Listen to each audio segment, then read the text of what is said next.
Hello दोस्तों, कैसे हैं आप सब। आज की वीडियो में हम डिस्कस करेंगे फर्स्ट ईयर इंग्लिश बुक के यूनिट नंबर 11 को और यूनिट नंबर 12 को भी। यानी आज की वीडियो में हम दो चैप्टर्स डिस्कस करेंगे।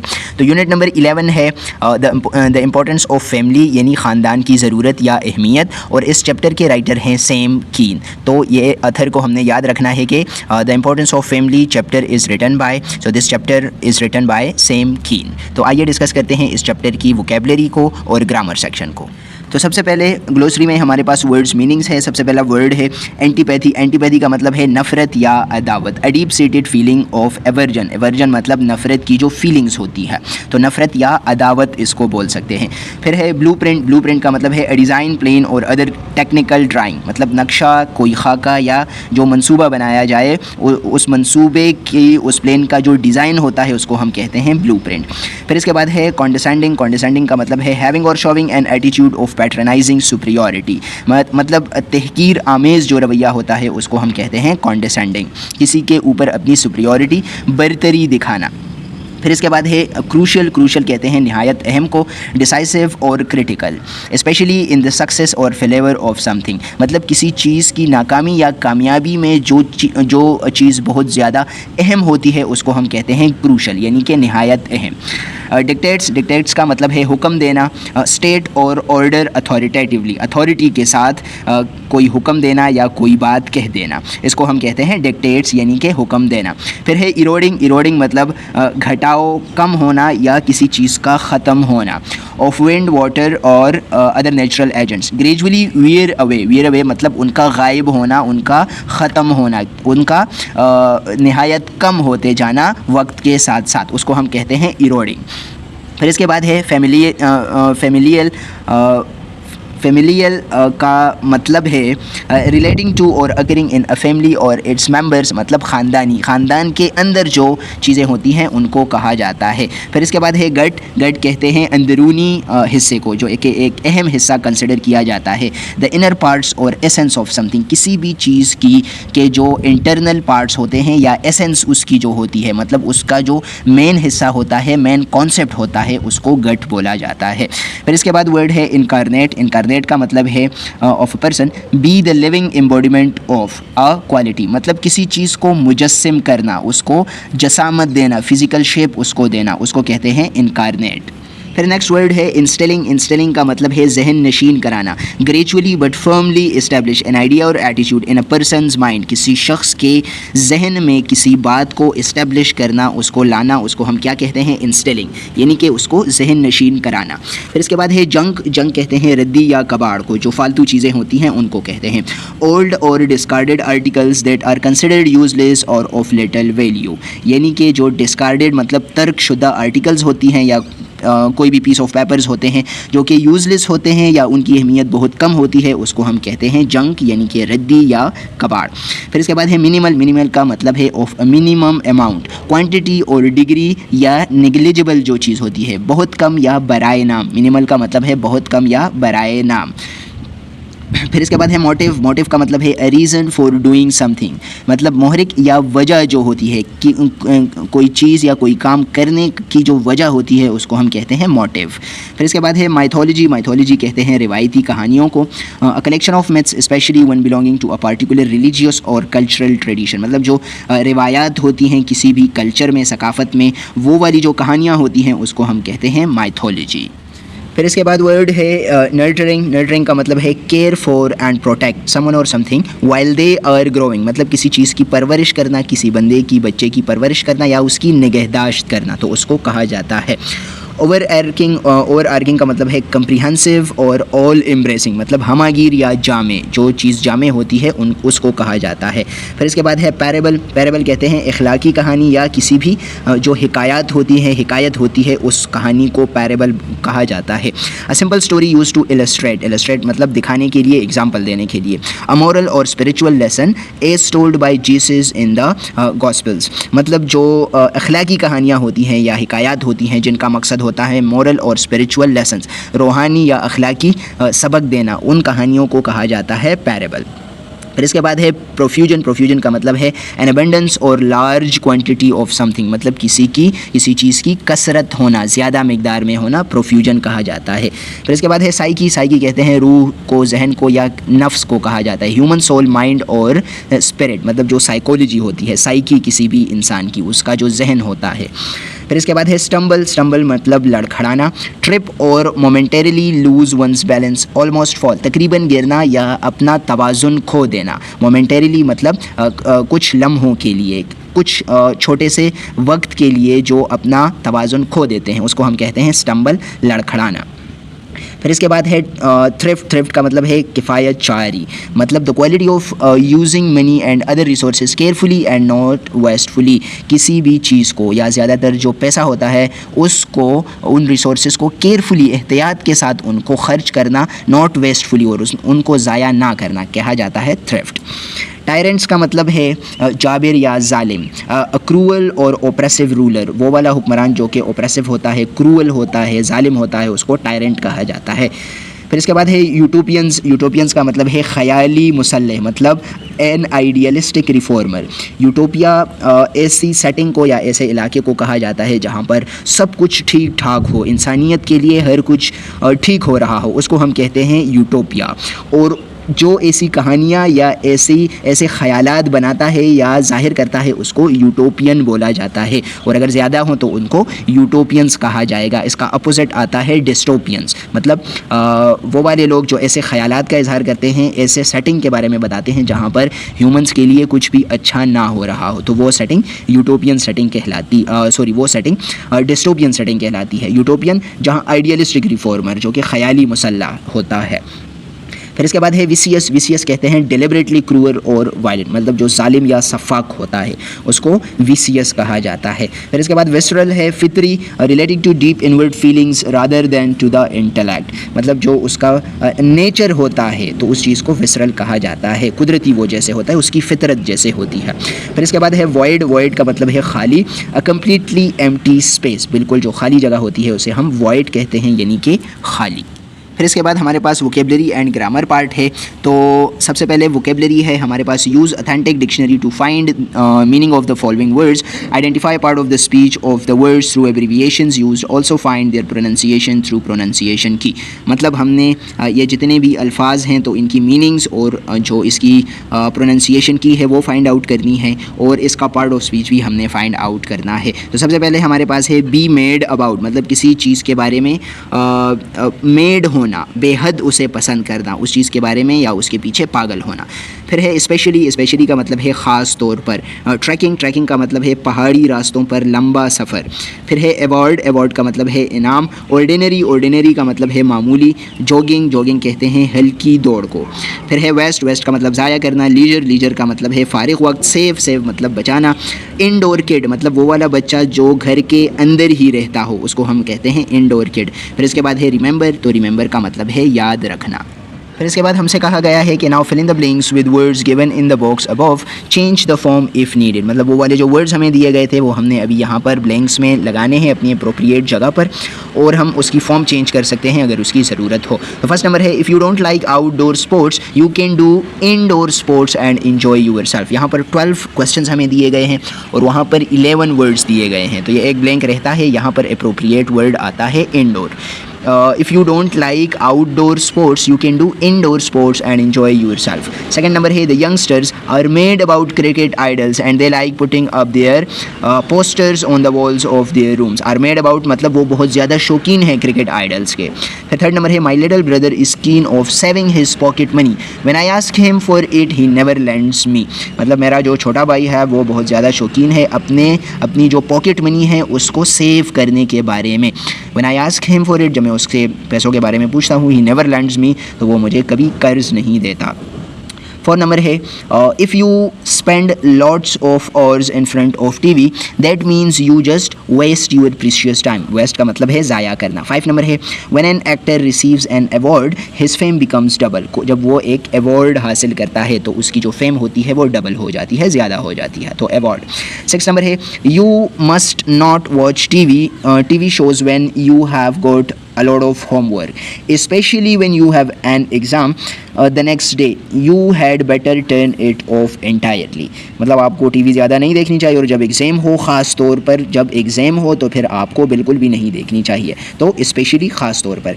7 नंबर है when you embrace me in front of embarrass me in front of your friends, I feel embarrassed। मतलब जब तुम मुझे embarrass करते हो अपने फ्रेंड्स के सामने। तो 8 नंबर है my father and I go jogging every morning, that's why we feel healthy and fit. Jogging मतलब जो स्लो वॉक होती है, वॉक करने के लिए जाते हैं, तो हम that's why we feel healthy and fit, तो हम सेहतमंद महसूस करते हैं। फिर नेक्स्ट है 9 number, I don't remember the meaning of it now, I need to look it up in the dictionary. Remember मुझे अभी याद नहीं है, मुझे डिक्शनरी में इसकी मीनिंग देखनी होगी, तो रिमेंबर याद नहीं है, डोंट रिमेंबर याद नहीं है। 10 नंबर है trekking is a long difficult journey, trekking. 11 number है leisure activities have the same meaning as the free time activities. Leisure activities वो एक्टिविटीज़ जो कि फ्री टाइम में होती हैं, तो उसका मतलब यही होता है कि वो लीजर एक्टिविटीज़ हैं। 12 नंबर है may be an ordinary person in the street does not know this, but you as an educated person must certainly know this। Maybe an ordinary person, जो आम मामूली लोग हैं उनको इसका पता नहीं है, लेकिन आप एजुकेटेड हो तो आपको पता होना चाहिए। Maybe an ordinary person, जो आम लोग होते हैं। फिर इसके बाद हमारे पास ग्रामर है, तो ग्रामर में इन्फिनेटिव्स है। An infinitive is a verbal usually preceded by to. Preceded by to का मतलब है कि उससे पहले टू लगाया जाएगा अमूमन।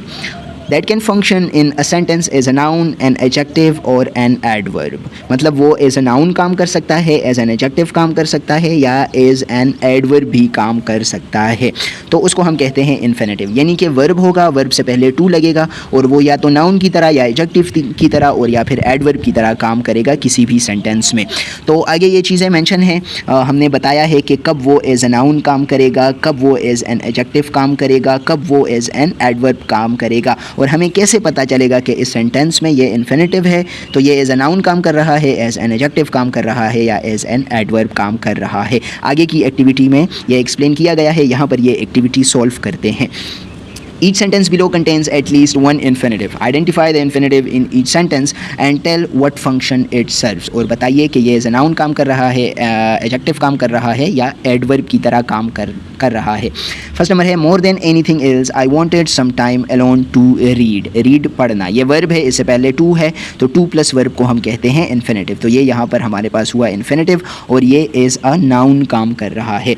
सेकंड नंबर है my mother told me that we have been put on earth to share, to care, to give and to receive. मतलब यहाँ पर to share, to care, to give and to receive हमारे पास infinitives हैं, और ये हमारे पास complements of been put on earth, मतलब बीन पुट ऑन अर्थ का जो मकसद है वो बता रहे हैं कि अर्थ पर क्यों लाया गया है, to share, to care, to give and to receive. तो ये as a complement of been put on earth, ये जो पार्ट ऑफ द सेंटेंस है बीन पुट ऑन अर्थ, ये इसका कंप्लीमेंट की तरह काम कर रहा है, मतलब इसके बारे में मज़ीद बता रहा है।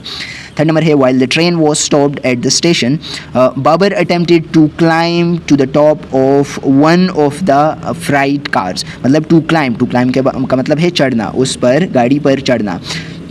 On the top of one of the freight cars, तो यहाँ पर ये जो टू क्लाइम है ये हमारे पास एज अ नाउन काम कर रहा है, और एज अ नाउन है क्यों, क्योंकि ये ऑब्जेक्ट ऑफ अटेम्प्टेड, मतलब उसने जो अटेम्प्ट किया इसके ऑब्जेक्ट की तरह काम कर रहा है।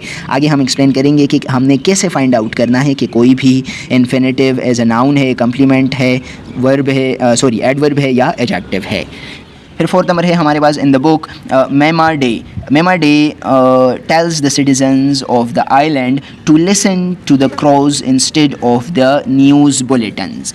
तो यहाँ पर हमारे पास जो इन्फिनेटिव है वो है टू लिसन। लिसन सुनना वर्ब है, टू इससे पहले लगा है टू लिसन। यहाँ पर ये नाउन है क्योंकि ये ऑब्जेक्ट ऑफ टेल्स, यहाँ पर जो टेल है बता रहा है ये इसके ऑब्जेक्ट की तरह काम कर रहा है। फिफ्थ नंबर है during the great depression audiences wanted to laugh when they went to the movies. To laugh हंसना वर्ब है टू, तो ये हमारे पास इन्फिनेटिव हुआ, ये हमारे पास नाउन है क्योंकि ये ऑब्जेक्ट ऑफ द वांटेड, जो वांटेड है तो इसके ऑब्जेक्ट के तौर पर काम कर रहा है। सिक्स नंबर है every Wednesday 6 women men from the nearby village came to the hostel to do the weekly wash. To do करना और फिर to do, तो यहाँ पर ये हुआ infinitive और ये हमारे पास as an adverb काम कर रहा है. 7 नंबर है on the last night of the retreat we wanted to sing a song to end an evening that had been particularly touching us all. तो यहाँ पर to sing जो है तो ये हमारे पास नाउन की तरह काम कर रहा है और to end जो है तो ये एडवर्बियल की तरह एडवर्ब की तरह काम कर रहा है.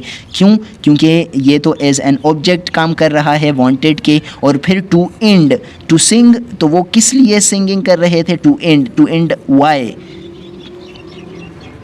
ठीक है, तो यहाँ पर ये why they wanted to sing, वो क्यों गाना चाह रहे थे, to sing why to and, तो ये इस वर्ब के बारे में हमें बता रहा है. तो जो वर्ड्स हमें वर्ब्स के बारे में बताते हैं वो एडवर्ब्स होते हैं, तो ये एज एन एडवर्बियल काम कर रहा है क्योंकि ये हमें इस वर्ब के बारे में बता रहा है. फिर इसके बाद है 8 number, the duke left the duchess at the Red Roof Inn and proceeded to drive to the country to see his mother. To drive to see यहाँ पर ये हमारे पास एडवर्बियल है. क्यों? क्योंकि वो why he preceded to see his mother, ताकि वो अपनी माँ को देखे. 9 नंबर है at the end of their long adventure Anam and Nazim are told that they are too old to return to Kalam. तो ये हमारे पास नाउन है क्योंकि ये complement of too old to return to Kalam, ये हमें इसके बारे में बता रहा है टू रिटर्न. फिर इसके बाद पार्ट बी है, the following sentences have a verb plus object plus to plus infinitive structure. Complete each sentence by putting the words in parentheses into correct form. ये हमें parentheses में words दिए गए हैं और ये हमने correct form में यहाँ पर लगाने हैं. तो सबसे पहले है my boss told I do, तो इसका बन जाएगा my boss told me to do. तो ये हमारे पास infinitive हुआ और ये हमारे पास object हुआ. यहाँ पर बताया गया है to infinitive और यहाँ पर object. तो माई बॉस टोल्ड, ये हम टोल्ड हमारे पास वर्ब हुआ, ये हमारे पास ऑब्जेक्ट हुआ. My boss told me to do the reports before Friday. Second number है माई कोलीग्स आस्क्ड, आई की जगह पर बन जाएगा me, asked me to send a fax to the customer. To send हमारे पास क्या हुआ? इन्फिनेटिव हुआ. मी हमारे पास ऑब्जेक्ट हुआ. आस्क्ड हमारे पास वर्ब हुआ. ये वाला स्ट्रक्चर पूरा हुआ. फिर थर्ड नंबर है अली वांटेड आई हैड, तो Ali wanted me to help him prepare his presentation.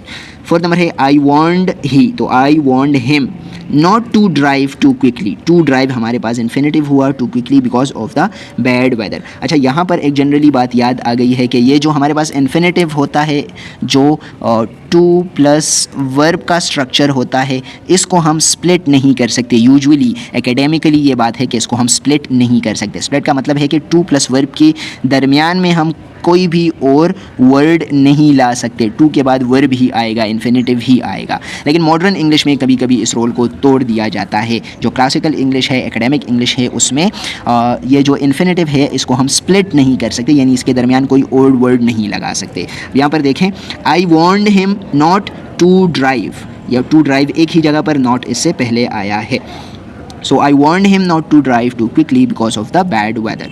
Fifth number है please remind me to call Mr. Zain tomorrow morning. Me to call, ये ऑब्जेक्ट हुआ और ये हमारे पास इन्फिनेटिव हुआ. सिक्स नंबर है please tell him not to smoke here, it's not allowed. तो again this is object of the sentence and this is the infinitive in this sentence. Seven number है Faiza didn't feel too good but we persuaded her to come to the party. Eight number है nobody wanted to go to the conference but our boss forced us to go to it. us हमारे पास object हुआ, to go हमारे पास infinitive हुआ.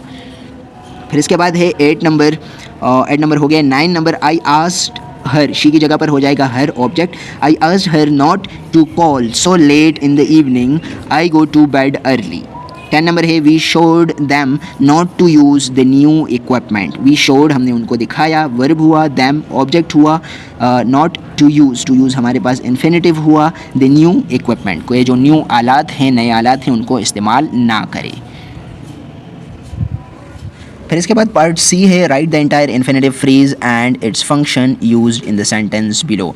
तो यहाँ पर जो फ्रेज़ है तो वो हमने यहाँ पर दोबारा लिखना है और बताना है कि इसका क्या फंक्शन है, मतलब वो as a noun as an adjective और एज एन एडवर्ब काम कर रहा है। तो जैसे हमने इस वीडियो के स्टार्ट में या तकरीबन मिडल में हमने कहा था कि हम इसके रूल्स को समझेंगे, तो आइए यहाँ पर समझते हैं इसके रूल्स को कि कैसे फाइंड आउट करना है कि कोई भी जो इन्फिनेटिव है वो किस तरह काम कर रहा है, उसका फंक्शन क्या है।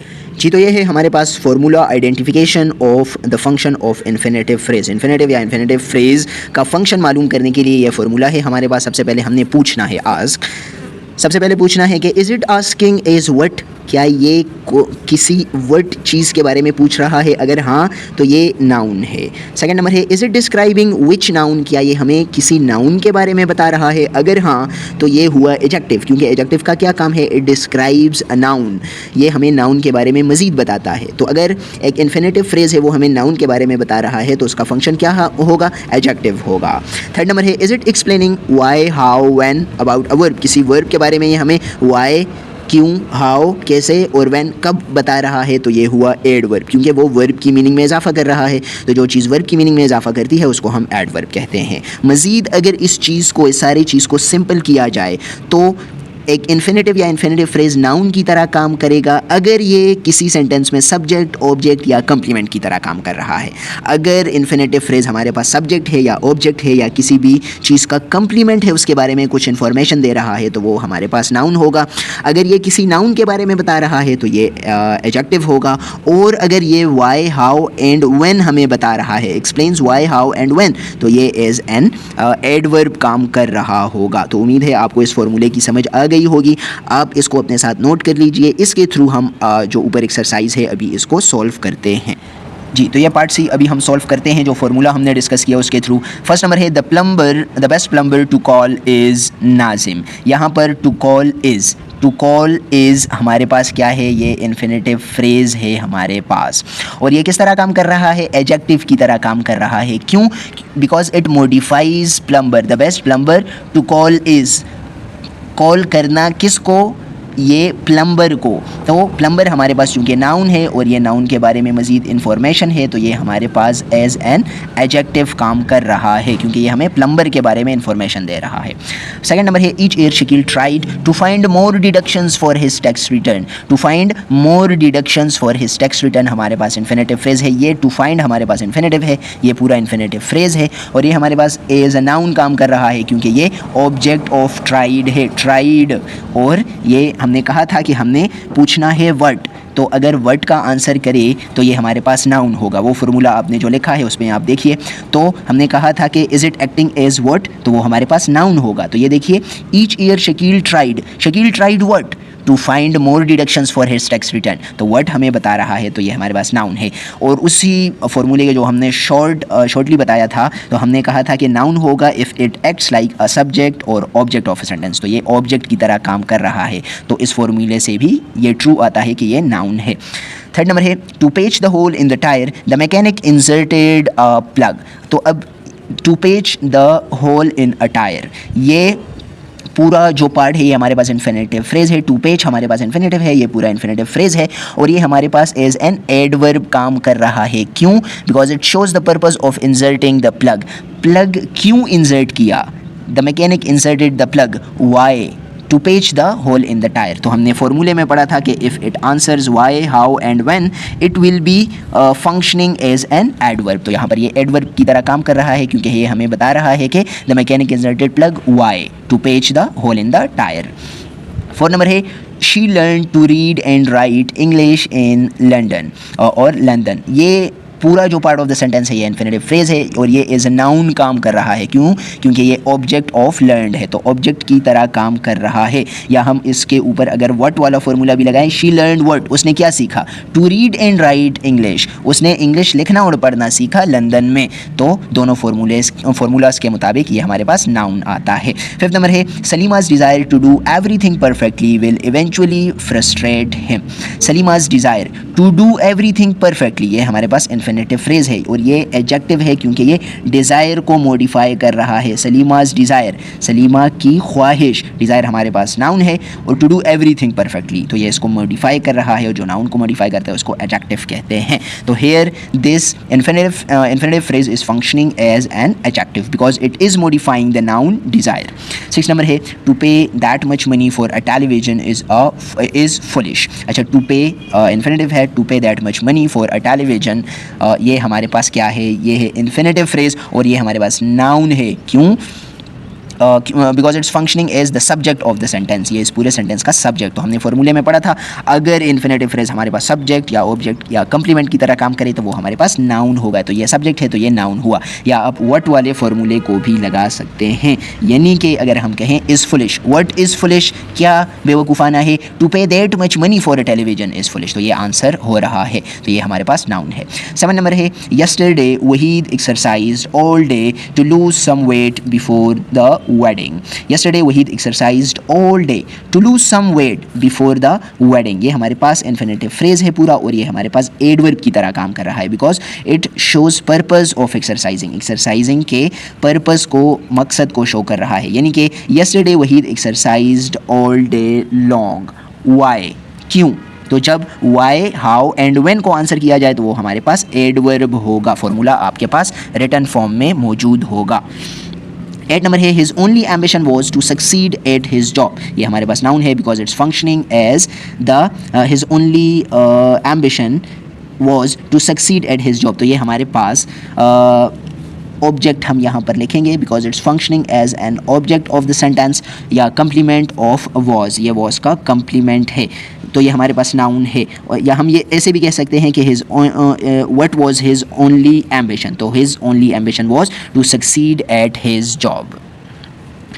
फिर नेक्स्ट है 9 number to attempt an explanation for this phenomenon would do little good. To attempt an explanation for his phenomenon, this group of words is functioning as an infinitive phrase here and it's functioning as a noun because it's working as a subject of the sentence. Sentence के subject या sentence के object की तरह अगर काम करेगा तो उसको हम कहेंगे कि वो नाउन की तरह काम कर रहा है। तो इस सेंटेंस में 9 नंबर में to attempt an explanation for this phenomenon would do little good, तो ये जो पूरा पार्ट ऑफ द सेंटेंस है it's infinitive phrase here and it's functioning is a noun because it is the subject of the sentence. In the formula we discuss that if part of the sentence which is functioning as an infinitive or infinitive phrase and that is the subject or object of that sentence it will be functioning as a noun, तो ये हमारे पास noun की तरह काम कर रहा है। 10 नंबर है Nawab bought for his father a prayer rug to show his respect, उसको रिस्पेक्ट या एहतराम दिखाने के लिए Nawab bought for his father a prayer rug, तो यहाँ पर ये एडवर्ब की तरह काम कर रहा है। To show his respect adverb की तरह, क्यों? Because it shows the purpose of buying the rug, उसने क्यों खरीदा। Nawab bought for his father a prayer rug why, तो अगर वाई हाउ एंड व्हेन हो तो वो हमारे पास एडवर्ब की तरह काम करेगा। तो ये हमारे पास है कि Nawab bought for his father a prayer rug why to show his respect, तो ये हमारे पास एडवर्ब है क्योंकि ये वाई क्वेश्चन को आंसर कर रहा है। तो उम्मीद है आप लोगों को इस एक्सरसाइज की, पूरे एक्सरसाइज की अच्छे तरीके से समझ आ गई होगी। जो हमने फार्मूला बताया उसकी भी समझ आ गई होगी। ये फार्मूला आप अपने साथ रख सकते हैं, मेमोराइज़ कर सकते हैं और फिर इसके थ्रू आप मज़ीद जो प्रैक्टिस है वो भी कर सकते हैं। यहाँ पर हमने डिटेल डिस्कशन की और उस फार्मूले के थ्रू ये सारे क्वेश्चंस हमने सॉल्व किए। फिर हमारे पास अगला यूनिट है unit number 12। The title of this chapter is the blanket, यानी कि आधा कंबल। जो उर्दू में आधा कंबल की स्टोरी है वो यहाँ पर दी ब्लैंकेट वाली स्टोरी है। एंड दिस चैप्टर और this story is written by Floyd Dell. तो हमने इस राइटर का नाम याद रखना है इस टाइटल के साथ भी। तो the blanket is written by Floyd Dell. So let's discuss the vocabulary part and the grammar part of this chapter. तो इस चैप्टर के वोकैबुलरी पार्ट में हमारे पास यही 3 अल्फाज हैं। ब्रीज, ब्रीज का मतलब है ठंडी हवा, अ जेंटल और लाइट विंड, जो मध्यम सी ठंडी ठंडी हवा चल रही होती है, अच्छी सी हवा जो कि हमें अच्छी लगती है या हमें राहत महसूस करवाती है, उसको हम कहते हैं ब्रीज़। फिर इसके बाद है हारमोनिका। तो हारमोनिका एक म्यूज़िकल इंस्ट्रूमेंट है, म्यूज़िकल इंस्ट्रूमेंट जो कि माउथ से बजाया जाता है, मतलब उसको फूंक दी जाती है तो वो बजता है हारमोनिका, उसको कहते हैं एक म्यूज़िकल इंस्ट्रूमेंट है।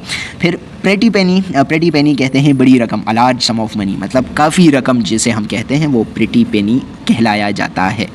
फिर इस चैप्टर का वोकेबलरी एंड ग्रामर पार्ट, तो सबसे पहले वोकेबलरी है find the meaning of passed and past in a dictionary, identify their parts of speech and then use them correctly in to fill in the blank. मतलब passed और past का क्या मतलब है, फिर हमने उसको यहाँ पर ब्लैंक्स में फिल करना है या इनके थ्रू ये ब्लैंक्स फिल करने हैं। तो पास्ट का मतलब है माजी और पास्ट मतलब जो गुजर चुका हुआ हो, जो बात गुजर चुकी हो उसको कहते हैं, और पास्ट उस ज़माने को बोलते हैं जो कि माजी होता है। फर्स्ट नंबर है the museum is on the right just passed the church, church के पीछे जो है तो वो पास्ट यहाँ पर यूज़ होगा। और फोर्थ नंबर है my brother passed his exam, passed मतलब उसने उसको पास कर लिया है, his exams with great results, और उसका बहुत अच्छा रिजल्ट आया है। थर्ड नंबर है we have just passed the exit for Leeds, we will have to turn around, pass the exit, हमने जो एग्जिट वाला एरिया है उसको क्रॉस कर लिया है, पास कर लिया है। फोर्थ नंबर है go past the post office, जो पोस्ट ऑफिस के पीछे वाला हिस्सा है उसकी तरफ जाओ, then turn left and you will see your hotel. Fifth number है he thinks he was a fool in his past life, उसकी जो गुजरी हुई लाइफ है तो he thinks he was a fool in his past life, अपनी जो गुजरी हुई लाइफ है उसमें वो समझता है कि वो एक बेवकूफ़ था। वैसे ये हर किसी को लगता है कि पास्ट लाइफ में वो बेवकूफ़ ही था, तो ये बंदा भी यहाँ पर सोच रहा है कि he thinks he was a fool in the past life. यहाँ पर पास्ट यूज़ नहीं होगा, पास्ट आएगा, गुजरी हुई जो ज़िंदगी है। इसके बाद है grammar, complete the sentences with a Geraint form of the verbs in parenthesis. तो अब सबसे पहले जेरेंट किसे कहते हैं यहाँ पर थोड़ा सा अंडरस्टैंड करते हैं। हम जेरेंट कहते हैं हम वर्ब प्लस ING को, वर्ब प्लस ING को हम कहते हैं जेरेंट। अब वर्ब प्लस ING को हम पार्टिसिपल भी कह सकते हैं, वर्ब प्लस ING को हम जेरेंट भी कह सकते हैं, और इसको हम पार्टिसिपल भी कह सकते हैं। पार्टिसिपल या प्रेजेंट पार्टिसिपल इसको कहा जाता है, जो continuation of an action represent करता है। तो मतलब ये है कि वर्ब प्लस ING यानी कि जो जेरेंड है और प्रेजेंट पार्टिसिपल है, इनका स्ट्रक्चर एक जैसे है, स्ट्रक्चर जो है इनका सेम है, लेकिन डिफरेंसेस में क्या है, डिफरेंस इनमें इनके फंक्शन का है, फंक्शन का डिफरेंस है। क्यों, जो जेरेंड है तो वो हमारे पास जेरेंड जो है तो ये हमारे पास नाउन की तरह काम करता है, और जो प्रेजेंट पार्टिसिपल है तो ये हमारे पास वर्ब की तरह काम करता है। यानी कि जब वर्ब एंड ING एक एक्शन को रिप्रेजेंट करे तो उसको प्रेजेंट पार्टिसिपल कहा जाएगा, और अगर वर्ब प्लस ING किसी भी नाउन को रिप्रेजेंट करे तो उसको जेरेंट कहा जाएगा। कैसे समझते हैं एक मिसाल से। फॉर एग्ज़ाम्पल हम कहते हैं कि she is good at painting. अब अगर हम कहें कि शी इज़ पेंटिंग, वो पेंटिंग कर रही है, तो वो जो पेंटिंग का एक्शन है वो परफॉर्म कर रही है, तो वहाँ पर ये एज अ प्रेजेंट पार्टिसिपल यानी कि वर्ब की तरह काम करेगा। But here she is good at painting, वो पेंटिंग करने में अच्छी है, तो कोई पेंटिंग कर रहा है, कोई पेंटिंग कर नहीं रहा। लाइक फॉर एग्ज़ाम्पल हम कहते हैं कि ही इज़ रीडिंग, वो रीडिंग कर रहा है, तो यहाँ पर रीडिंग का काम हो रहा है, तो यहाँ पर ये क्या है, वर्ब है, यानी कि ये हमारे पास प्रेजेंट पार्टिसिपल है। और अगर मैं कहूँ कि reading is a good habit, पढ़ाई करना अच्छी आदत है, तो अभी हम कह रहे हैं कि पढ़ाई करना अच्छी आदत है, कोई पढ़ाई कर नहीं रहा, तो यहाँ पर ये जो रीडिंग है इसी तरह स्ट्रक्चर है इसका, लेकिन फंक्शन इसका क्या है, एज अ नाउन काम कर रहा है, क्योंकि वो पढ़ाई की जो एक्टिविटी है उसको रिप्रेजेंट कर रहा है, कोई पढ़ाई कर नहीं रहा, तो ये हमारे पास नाउन है। और जब वर्ब और ING एज अ नाउन काम करे उसको हम क्या कहते हैं, उसको हम कहते हैं जेरेंड, उसको जेरेंड बोला जाता है। तो दैट्स वाई यहाँ पर कोई पेंटिंग नहीं कर रहा, पेंटिंग की तरफ इशारा है, she is good at painting, वो पेंटिंग करने में अच्छी है, तो ये हमारे पास जेरेंड हुआ। यही फार्मूला इन सारे अल्फाज पर अप्लाई होता है। He is crazy about playing, वो खेलने के बारे में क्रेज़ी है, मतलब कोई खेल नहीं रहा, खेल हो नहीं रहा। अगर हम कहें कि ही इज़ प्लेइंग क्रिकेट, वो क्रिकेट खेल रहा है, तो एक्टिविटी हो रही है, लेकिन यहाँ पर है कि he is crazy about playing, वो खेलने के बारे में क्रेज़ी है, मतलब वो खेल नहीं रहा, प्लेइंग की तरफ इशारा है। I don't like playing cards, तो again it's similar to this concept. They are afraid of swimming in the sea, तो दे आर अफ्रेड, वो घबराते हैं समंदर में तैरने से। अब कोई तैर नहीं रहा, तैरने के एक्शन की तरफ इशारा है, मतलब वो जो एक्शन है उसका नाम है ये स्विमिंग, तो नाउन हुआ। फिफ्थ नंबर है you should give up smoking. Six number है Sammy dreams of becoming a doctor, he is interested in making friends, my uncle is afraid of going by plane. 9 number है we insist on cooking for dinner ourselves, मतलब पकाने की तरफ इशारा है, कोई यहाँ पर पका नहीं रहा। अगर हम कहें कि we were cooking the meal तो फिर यहाँ पर कुकिंग जो होगा वो वर्ब की तरह काम करेगा।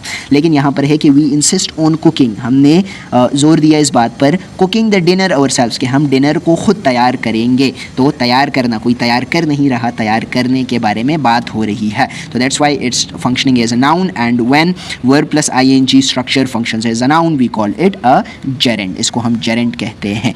उम्मीद है आपको इस एक्सरसाइज और इस डिफरेंस की भी समझ आ गई होगी। पार्ट बी है हमारे पास, use the verbs in parenthesis either as gerund और द इन्फिनेटिव्स। तो यहाँ पर ये जो ब्रैकेट में वर्ब्स दिए गए हैं हमने इसको जेरेंड या इन्फिनेटिव के तौर पर यूज़ करना है। लेकिन आप यहाँ पर देखें, यहाँ से आपको पता चलेगा he tried get a job, तो हमने लिखा है he tried to get a job, और फिर he tried get a job, he tried getting a job. तो यहाँ पर टू गेट हमने इन्फिनेटिव लगाया है, यहाँ पर जेरेंड, क्यों? तो आइए समझते हैं कि कहाँ पर हमने जेरेंड लगाना है और कहाँ पर हमने इन्फिनेटिव लगाना है। तो ये है हमारे पास फॉर्मूला कि कहाँ पर आईएनजी स्ट्रक्चर यानी कि जेरेंड लगाना है और कहाँ पर टू प्लस वर्ब यानी कि इन्फिनेटिव लगाना है। तो एक्टिविटी इन इटसेल्फ, जब उस काम के बारे में जिक्र हो रहा हो, इन इटसेल्फ उसको जाहिर किया जा रहा हो, तो हम आईएनजी यानी कि जेरेंड फॉर्म लगाएंगे।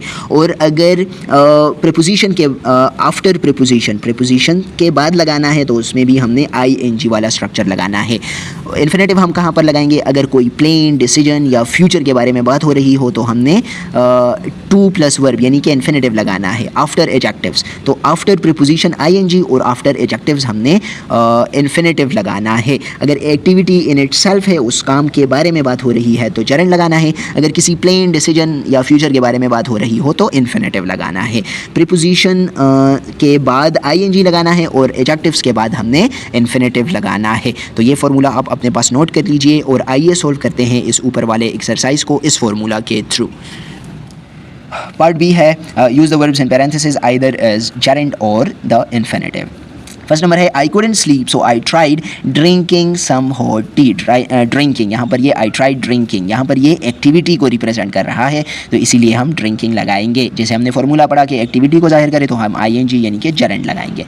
सेकंड नंबर है she tried to reach the book on the high shelf but she was too small, यानी कि ये उसने एक ट्राई की, उसका प्लान था कि ये बुक वो हासिल कर ले, लेकिन वो शी वॉज टू स्मॉल, वो बहुत ज़्यादा छोटी थी। तो यहाँ पर ये हम लगाएंगे to reach because it's representing जो उसने कोशिश की, जो ट्राई की। तो प्लान, डिसीजन, फ्यूचर या ट्राई को जो रिप्रेजेंट करता है वहाँ पर हम इन्फिनेटिव लगाएंगे टू रीच। थर्ड नंबर है they tried to get to the party on time but the bus was delayed. They tried to get, उन्होंने कोशिश की, अगेन ट्राई प्लेन को रिप्रेजेंट कर रहा है, उनका प्लेन था कि वो पार्टी पर वक्त से जाए लेकिन बस डिले हो गई, तो यहाँ पर हम टू गेट लगाएंगे। फोर्थ नंबर है we tried opening the window, window खोलने के अमल को, तो एक्टिविटी इन इटसेल्फ के साथ हम क्या लगाएंगे? ओपनिंग हम लगाएंगे, जेरेंड हम लगाएंगे, वर्ब आईएनजी वाला स्ट्रक्चर लगाएंगे। But it was so hot outside it didn't help, बाहर भी गर्मी थी, खिड़की खोल दी फिर भी कोई हेल्प नहीं हुई, मदद नहीं हुई, कोई अच्छा नहीं हुआ। फिफ्थ नंबर है he tried to get a job in a newspaper firm but they wouldn't hire him. Again देखें, ट्राई हुई है, प्लेन है, उसका प्लेन था कि वो न्यूज़पेपर फर्म में, न्यूज़पेपर कंपनी में जॉब हासिल कर ले लेकिन वो उसको हायर नहीं करेंगे। तो जब हमारे पास कोई प्लेन या डिसीजन हो तो उसके लिए हम इन्फिनेटिव यूज़ करेंगे, टू गेट स्ट्रक्चर यूज़ करेंगे। और यहाँ पर देखें ही ट्राइड, वही गेट है, he tried getting a job, job हासिल करना वो चाह रहा था, तो यहाँ पर एक्टिविटी को रिप्रेजेंट कर रहा है, कोई प्लेन नहीं है। He tried getting a job in A newspaper firm but he still wasn't satisfied, तो यहाँ पर हम गेटिंग यूज़ करेंगे। 7 नंबर है you should stop smoking, it's not good for health. Smoking की एक्टिविटी को रिप्रेजेंट कर रहा है, तो एक्टिविटी इन इटसेल्फ को हम आईएनजी यानी कि जेरेंड से रिप्रेजेंट करते हैं। 8 नंबर है we stopped studying because we were tired, again it represents an activity, study के एक्टिविटी को रिप्रेजेंट कर रहा है। stopped क्या, वो जो पढ़ाई की एक्टिविटी थी, तो वो यहाँ पर हम आईएनजी वाला स्ट्रक्चर यूज़ करेंगे। यही फॉर्मूला इन तमाम क्वेश्चंस पर अप्लाई होता है। फिर है 9 number they will stop have lunch at 12, they will stop to have a lunch, मतलब दे विल स्टॉप और रुकेंगे to have a lunch at 12, मतलब ये उनका प्लान है कि वो 12 o'clock पर, 12 बजे वो लंच करेंगे। तो जब प्लान, डिसीजन या फ्यूचर आ जाए तो वहाँ पर हम यूज़ करेंगे इन्फिनेटिव को, टू हैव स्ट्रक्चर को। 10 नंबर है we stop to have a rest because we were really sleepy. यहाँ पर ये बाकी जो है तो उसी फॉर्मूले से सॉल्व हुए हैं। We stop to have a rest. Oh no I forgot to buy a milk. Milk ख़रीदना में भूल गया था। यहाँ पर इन्फिनेटिव स्ट्रक्चर है। 12 नंबर है please don't forget to pick up some juice on your way home. Next है 13 number I forgot locking the door but I am sure I must have locked it.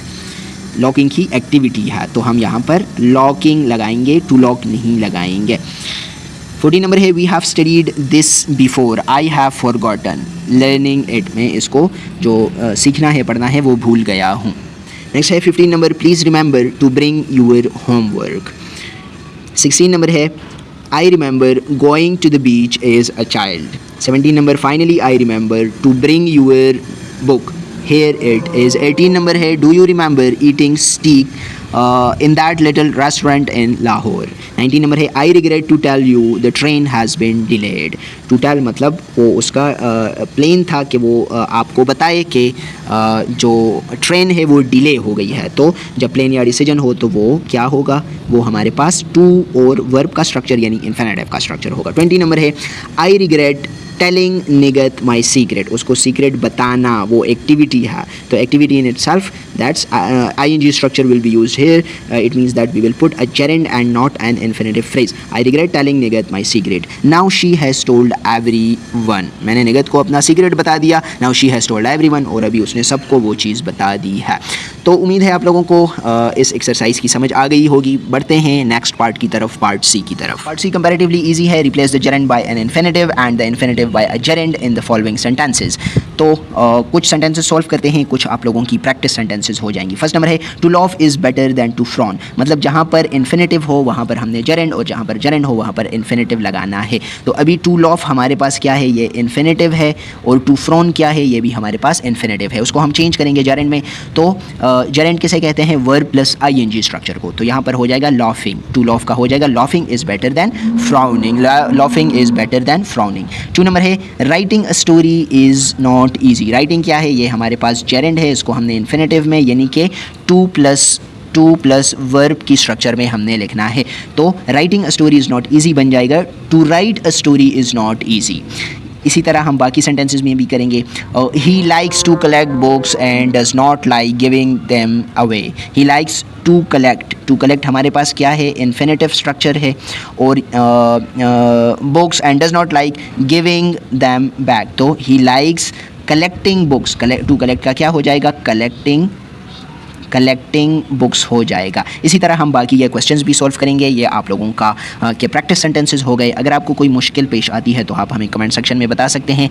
We will try to solve these questions for you as well. बढ़ते हैं next part की तरफ। D है last number part है इस chapter का। Decide whether the following sentences contain a gerund और progressive. Progressive का वही मैंने आपको बताया था कि जो वर्ब की तरह काम करे, वर्ब प्लस ing की तरह जो काम करे तो वो प्रोग्रेसिव होगा, मतलब कंटिन्यूएशन को रिप्रेजेंट करेगा।